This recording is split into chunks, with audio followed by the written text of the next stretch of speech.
Yeah, I would start actually by, if I can correct a minor thing regarding the terminology Israeli Arab, because it's a colonialist terminology, and I do think that we shouldn't use it because it was imposed on 48 Palestinians who and used mostly by the Israeli state. So, and there is a reason why the government of Israel tries to use this terminology in order to deny the existence of Palestinians or Palestine in 48 and around it.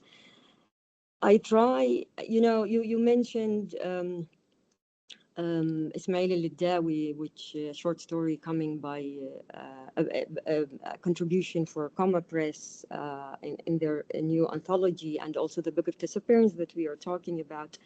And and even in the first book, one of the things that occupied me a lot is the Palestinian cities, specifically coastal cities. And I will try not to repeat what Suad and Maya were saying, but as somebody who grew up near Jaffa, who has a grandmother from Jaffa who was internally displaced, I wanted to, and part of the main character, the Huda character, actually based on her or inspired by her, I would rather say.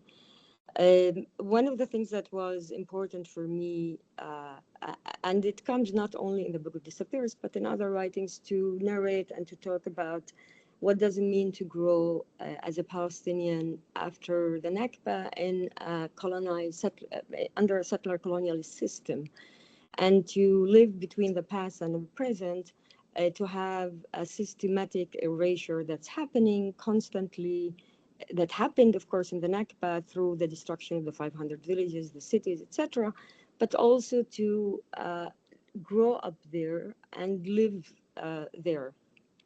And about the loneliness that many 48 Palestinians feel and live in their own homeland, in their own Palestine.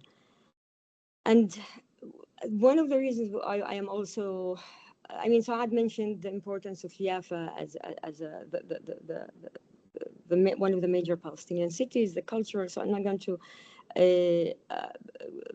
mention that, but it's important to remember that most of these cities, coastal cities, where the destruction of these cities or part of these cities meant also the destruction of Palestinian societies or part of it, not only for those who were forced to flee and became refugees, but also for those who remained in historic Palestine and had to grow up there.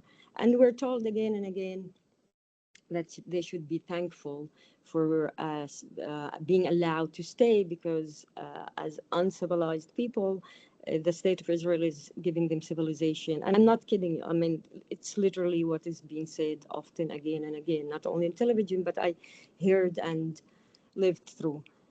But, Jihad Abu Salim, who's a Palestinian historian from Gaza, and in an interview about that he gave, and he was talking about the genocide in Gaza. And the fact, one of the things that he was saying is that Gaza was the only Palestinian coastal city that was not occupied by a Zionist group in 1948. Yes, it was destroyed in several wars later, etc. But it's the only city, I would add actually also, coastal city, that the number of people who were living in Gaza because of the refugees, because of the Gaza Strip, uh, um, grew. Like, where if you look at the Palestinians in 48, all the coastal cities, the number is not only almost from 120,000, majority of whom Palestinians in 48, 4,000 survived the Nakba and stayed. And today we have there are different numbers, but not more than 20%. There is a lot of marginalization that's happening for Palestinians of 48 who stayed in historic Palestine, but that marginalization happens also and specifically in cities. So part of the novel, I didn't want also to only to deal with how Israelis as settler colonialist society, will deal with the issue of disappearance of Palestinians and warn against a possible scenario, because the Nakba was still going after the 48 in different ways. But I wanted also to bring back the Palestinian narrative and to talk about the past and to hold the mirror to what did happen in 48, because it felt the erasure. It is a kind of disappearance.